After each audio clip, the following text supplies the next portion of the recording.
Hi, this is Kitty Anderson again.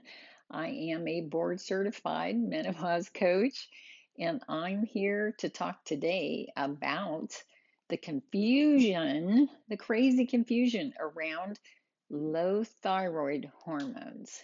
So, at menopause, you might be getting some doctor, and it can vary. It might be your OBGYN, it might be your primary care, it could be a functional medicine doctor. It could be all different kinds of doctors telling you you have low thyroid hormones. They're not telling you that this is very likely autoimmune. That means there's an attack on your thyroid, and that attack is happening because of hormones and nutrients, those two things. So when you put your HRT back in, you're getting half the equation. You're getting half of the equation, and you're not getting the other story on nutrients necessarily. Depends on the doctor that you're using. So if you're using a functional medicine doctor, you will get the story on nutrients. So in fact, they might go to nutrients before they go to hormones. So you really need both. So today I just want to talk about a little bit about that confusion. A lot of clients are coming to me telling me they have low thyroid hormones, but they're not putting that connection to an autoimmune attack on their thyroid. And it's really unfair to you. It's so unfair that you're thinking this is all menopause. This is all just, I have a weak thyroid.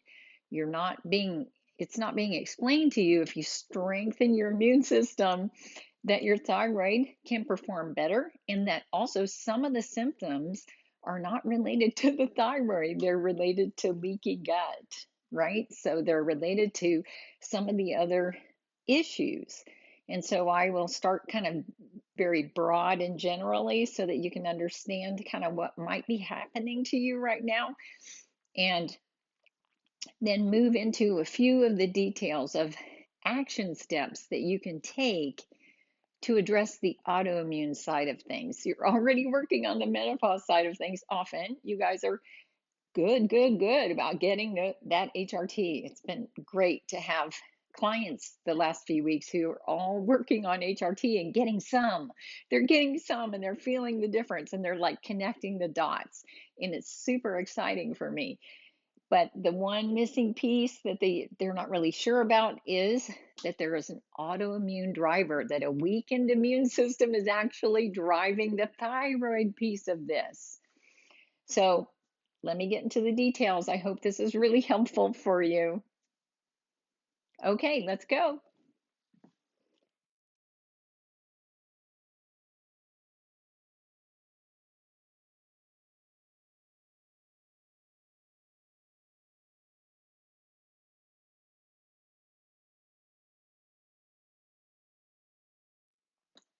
So here we go again. It's another day in the research world of Kitty Anderson.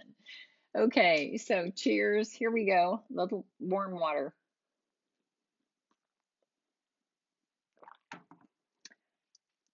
So the last 10 or so clients that have come to me all had low thyroid, but didn't realize there was an autoimmune connection.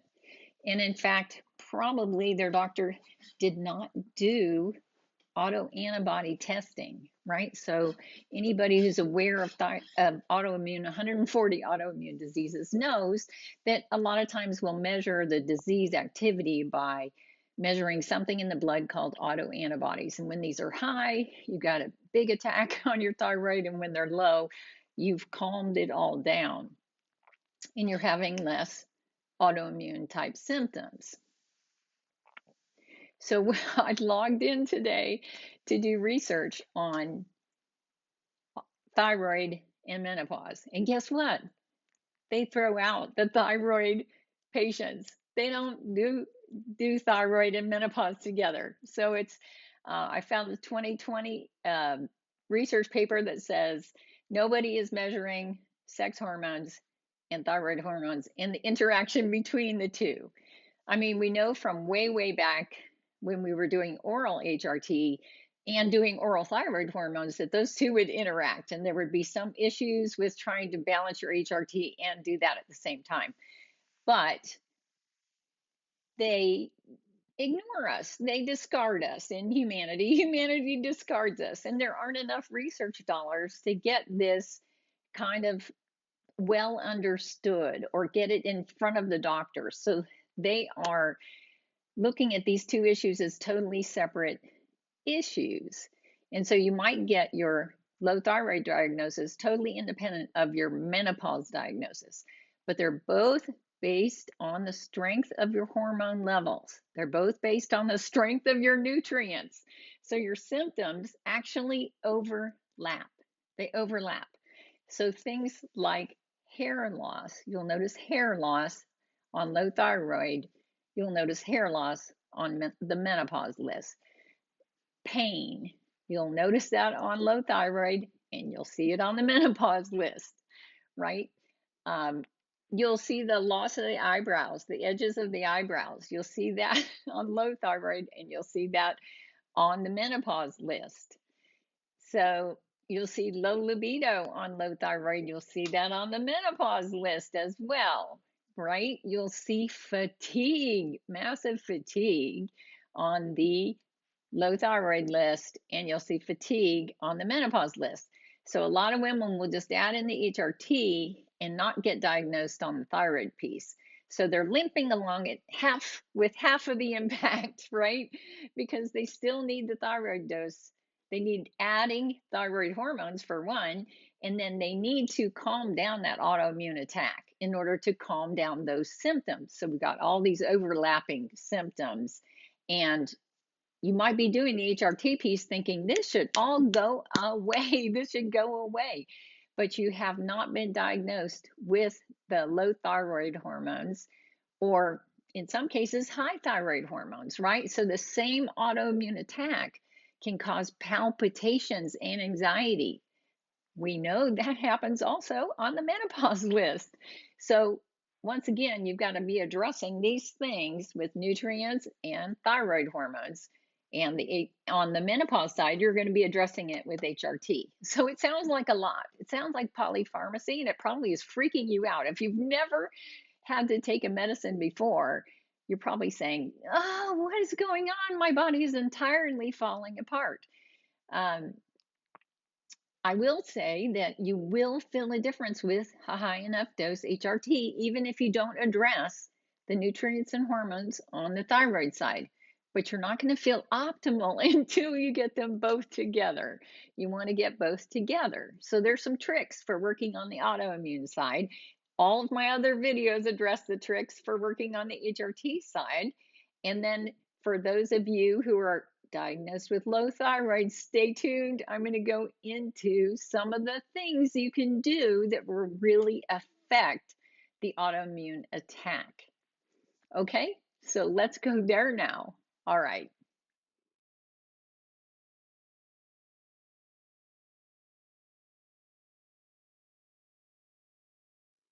Let me explain one thing. When you're born, you have genes, you have genetics, right? And these genetics get expressed over time. Some things like hair color, you can see it change over the course of your life, right? So it's expressing in a different way. So if you have autoimmune genes, you're way more likely to get an autoimmune disease or two or three or four just because you have these genetics. It is possible to go your entire life with autoimmune genes and not turn on the expression of those genes. But unfortunately, the very act of hormone fluctuations at puberty, pregnancy, breastfeeding, end of breastfeeding, and menopause, those hormone fluctuations trigger that genetic expression of an autoimmune disease. So the lovely thing about HRT is it's going to help stabilize that genetic expression and minimize that genetic expression. And in some cases, stop any of the damage that's already been done. But usually with thyroid, you have specific genes for thyroid autoimmune, right? So when those get triggered on, some damage occurs, and this little beautiful organ thyroid here does not grow back by itself. The liver does, but your poor thyroid does not grow back. So you might be able to limp along and it might be able to chug out some thyroid hormone that keeps you moving. But a lot of times the damage is just so intense that you need to supplement with thyroid hormones. So that's kind of the background. And if I'll put a link in the YouTube description to 23andMe. I know for the top autoimmune diseases, you can test your genetics and you can see what you're most likely to get. So I knew I was 10 times more likely to get thyroid autoimmune disease. No, I think it was 12 times more likely. That was just destiny. So I had some fluctuation at puberty, but my thyroid kept chugging along and I made it to the birth of my first child. And then I had to supplement with thyroid hormone. So no harm, no foul. It just happened and I took care of it and I got my energy back and I avoided any of the issues that are linked to not tending to this. So, ladies, you want to tend to this because all the beautiful work that you're doing with HRT can kind of get counterbalanced if you don't attend to the need for thyroid hormone and then the need for adjusting diet so that you can stop the autoimmune attack. So there's big issues with cardiovascular disease and osteoporosis, big issues for those things with a thyroid diagnosis. So I just want to say in advance, a lot of the studies are done on women with low thyroid who are not doing HRT or nutrients. So those women get cardiovascular disease if their thyroid's not being managed well and osteoporosis. So there's still risks. I'm sorry. Now, they're never including the HRT users who have Hashimoto's, who have a hypothyroid, who have low thyroid. They're never including them. So we don't know. We don't know exactly what the impact is. I'm sure you're lessening the impact, but you still want to avoid those things. So it's just another thing to manage. It's really easy. I go in 3 times a year, maybe. My diet and my HRT stabilizes my thyroid. So I don't really feel any symptoms of an autoimmune attack.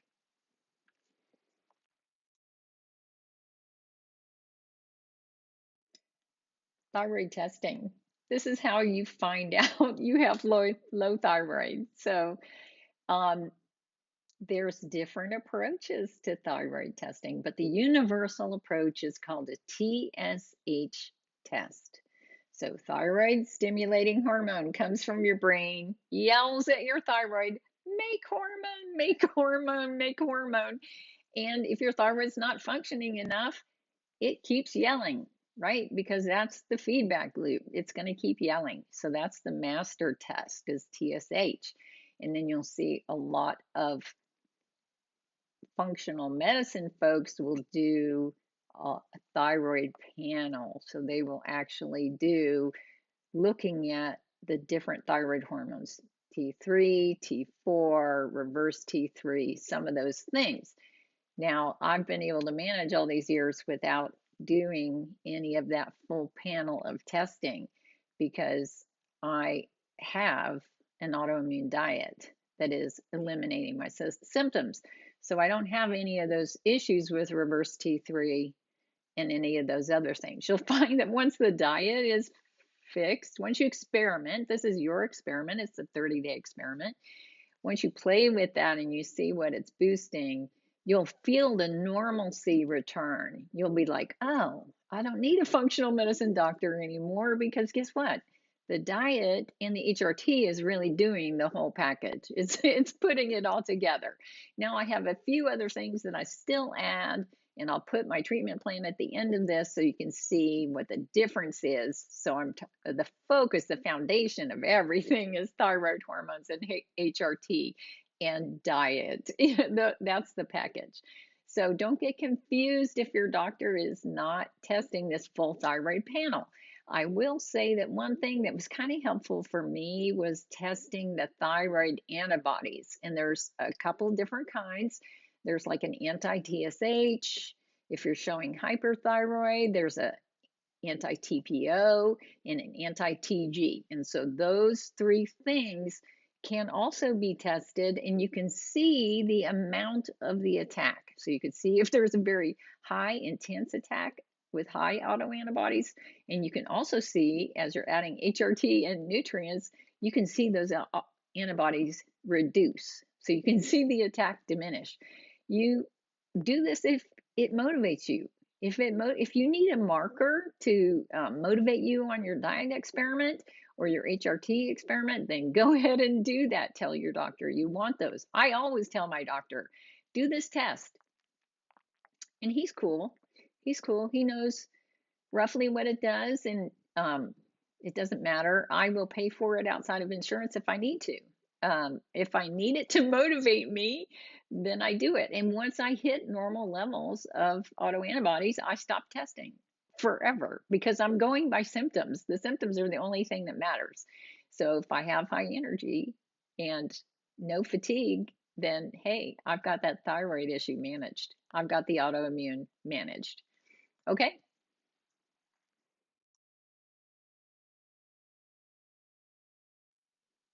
One of the other big issues for both menopause and autoimmune is food sensitivities. So if you've got bloating, or you notice a food connection to anxiety, a food connection to sleeplessness, a food connection to depression, those are harder to figure out. But you will notice as you boost the HRT and the thyroid hormones and the nutrients, then the impact of those food sensitivities is going to be reduced. So you won't feel as intense fatigue for as long, right? So when you start this elimination phase on the diet, especially, you're going to see that. So we're going to keep optimizing our HRT, our thyroid hormones, and then we're going to play with nutrients as the next thing that we do. And you'll see that HRT is enabling a lot broader diet and fewer food sensitivities. The thyroid hormone itself is also helping out a little bit. And then the last piece of the puzzle is going to be nutrients, actual nutrients, and taking out inflammatory foods. So those two things, that's your last experiment. But there's a couple other things I'll mention right here that I do that are done across all autoimmune and are typically very helpful. All right.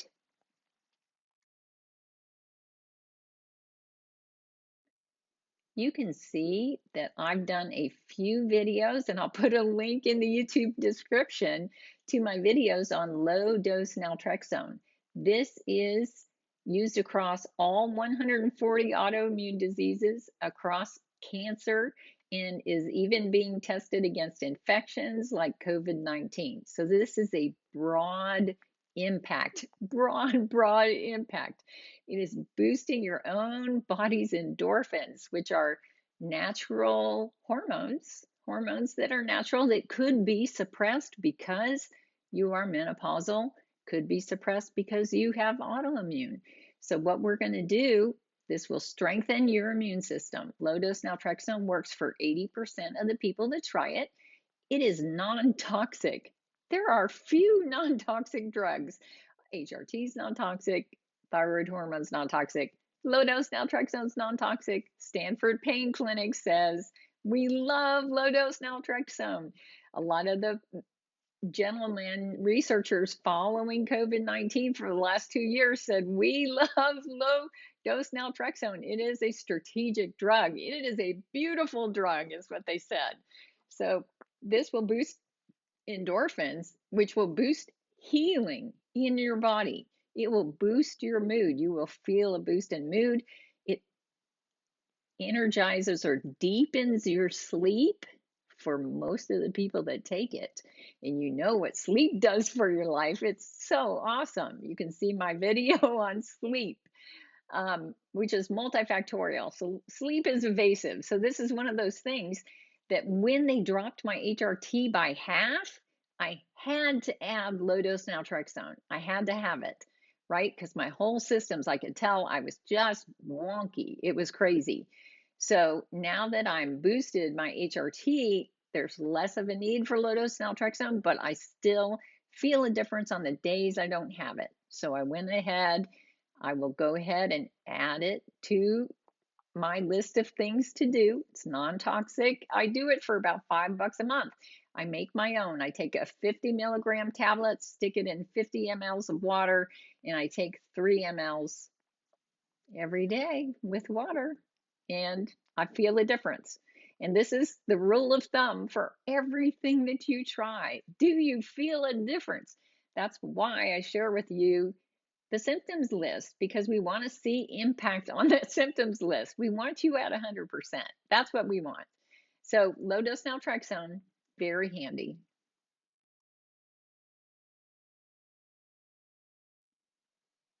Here we go. The autoimmune protocol. Why do they call it a protocol? They call it a protocol because it is nutrition, movement, sleep, stress management, HRT or hormone balance, pharma reduction, and toxin reduction. It is a massive protocol, right? And you can't do everything at once. So you kind of get a coach. I am certified in the autoimmune protocol because I've been doing it for 8 years, right? I've been doing paleo, which is a bigger set of foods and things. Doing paleo, 10 to 12 years, and doing the autoimmune protocol diet, the elimination phase of that. So it is a phased diet. Let's address that first. I've got plenty of nutrition videos to go into the details, but the two things that this diet will do for you is increase nutrients by adding nutrient dense foods, number one, and by adding anti-inflammatory or removing inflammatory foods. Sorry, number two. These two things are magical. We know that the intestinal wall will restructure based on your diet. And so that floods your body with nutrients. And all those nutrients are little communication molecules, just like the HRT. They kick off work within your body. So once you get those nutrients back in, and it is designed around the nutrients of the immune system, but really you're going to feel a flush of nutrients, and you're going to feel a change in energy, a change in all the autoimmune factors, which, as I said before, overlaps with menopause symptoms. So those will overlap. So this may be the last little thing that you need to experiment to get that energy to a high enough level to totally stop that hair loss, to totally 100% stop that pain, right? To totally 100% deepen that sleep. So you've got all these elements that it's going to work on, and you've got an experiment.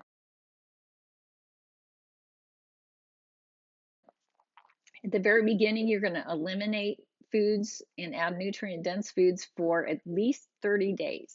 So you do a symptoms list at the beginning of 30 days, run the experiment, and do another symptoms list at the end.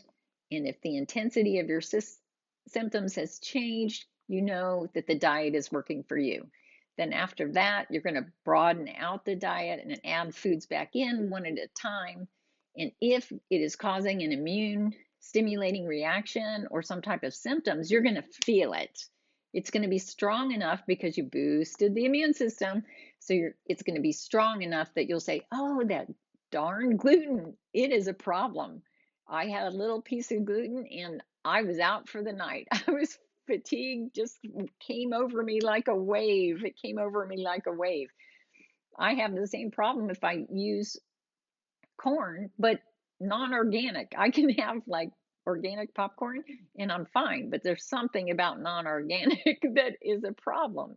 So I will be out for the rest of the day if I have corn that's non-organic. So I don't know if it's the pesticides and herbicides on it. I don't know what it is, but this is how you learn. This is how you customize it, and it's personal to you. The reason I don't have to be a nutritionist is because we just do this based on a list in a book, right? So we just follow the guidelines. There are no meal plans. You have to work out what tastes good to you. You have to work out negotiating with your family to help you do this diet. There's a whole bunch of motivational issues. You might even be grieving the loss of those fun, inflammatory foods. They can be fun. They can be linked to really great things in your life. Who wants to give up a pizza party? It's really tough. So there's a whole bunch of coaching things that we can work through besides meal plans. You can work on the meal plans. You can figure that out. And you want to make sure it's ridiculously simple. Anyway, to run the experiment when you're not feeling well, you really need to make it simple.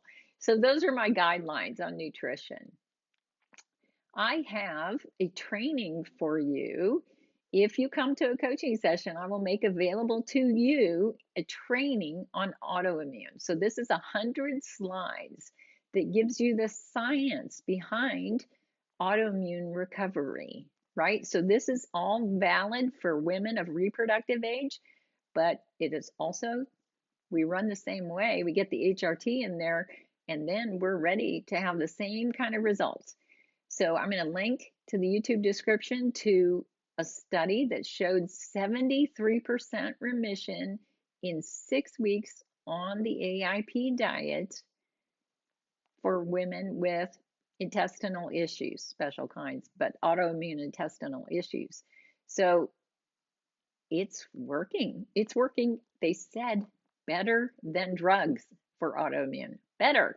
And some of those drugs cause cancer. So we don't want to go there. We want to try this first. And then if we need some other anti-inflammatory drugs, then we do that. But let's try something non-toxic first, right? That's the way we want to roll. That's the way things work really, really well for us. So I just want to let you know that I don't consider myself an autoimmune patient. I don't consider myself a menopausal woman. I'm beyond all that because I put together all the elements that are needed for my body to respond well, for me to thrive in my life, for me to meet my life goals. So this is all your experiment based on your hopes and dreams. Your hopes and dreams are going to carry you through. They will put you where you need to be. So come in for coaching. I have some special trainings for you people, and I'm happy to help you get over the hurdle of trying to manage menopause and an autoimmune issue. That's exactly what my certifications are in, and I'm oh so happy to help you. So that's it for the day. Please share these videos. Let's help some other ladies. Maybe we'll be moving everybody along this path. Okay, take care.